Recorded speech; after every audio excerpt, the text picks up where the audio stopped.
just going to do a rough video on the side lying setup. I know some of you do it at home and I want to make sure you're doing it properly. So I'm just going to clear my space here. So we try and use the line at the back of the mat just to feel that we can get the hips and the shoulder in the same place. When we get the shoulder in the same place, then hopefully the arm will be in line as well. So hips to the back of the mat, shoulder, elbow back of the mat. So we're not in a banana shape, that's the key thing here. Straightening out my legs, that's my starting point. Then what I need to do is do a couple more things. So I've got to get my feet a little further forward so I can just see them as I look down my body. I'm rocking and rolling on the back of the pelvis here. So what I also need to think about is making sure that this top leg is slightly forward than the bottom leg. So it's quite beneficial just to tuck that hip under. Now we're stacked in place there. Now to do our movement, we want to feel that the pelvis is in the same position as it would be if we were standing. At the moment we've flattened down this side, so this pelvis is slightly higher on this side than it is on the bottom side. So you're pulling the top pelvis long to get it back in line with the bottom one to create the curves we used to have when we were standing. So now I've got a lightness in my waist. You might find a gap there, you can get your fingers underneath. Pop your hand in front of you if you're still wobbling. You'll work through stability here. Some days you'll be fine just doing it here. Some days you might need to have your hand. But when we bring our hand down onto the mat, don't bring your shoulder up. So make sure your hand's down a little bit further so your shoulder can be down.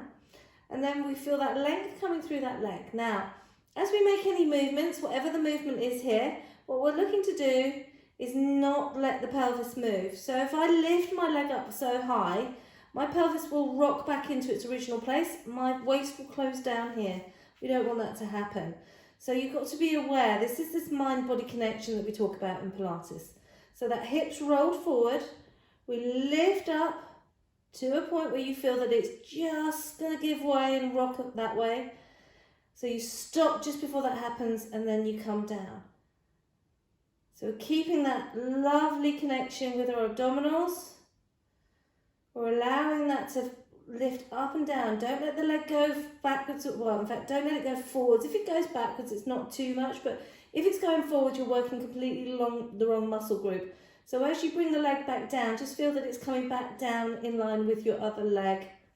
Okay, so just check that you've got that hip rolled forwards.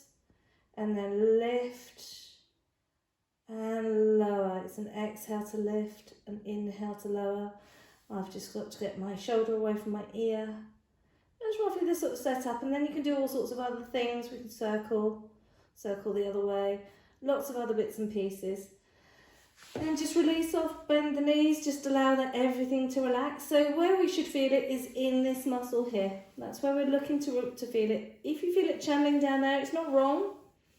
It's not bad. It's just that we want to feel it more here. This is where we're actually actively working.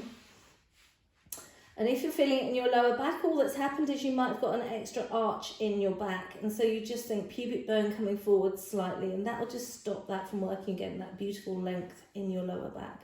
Hopefully that's helpful for you. I'll get this sent over to the people who need it. All right.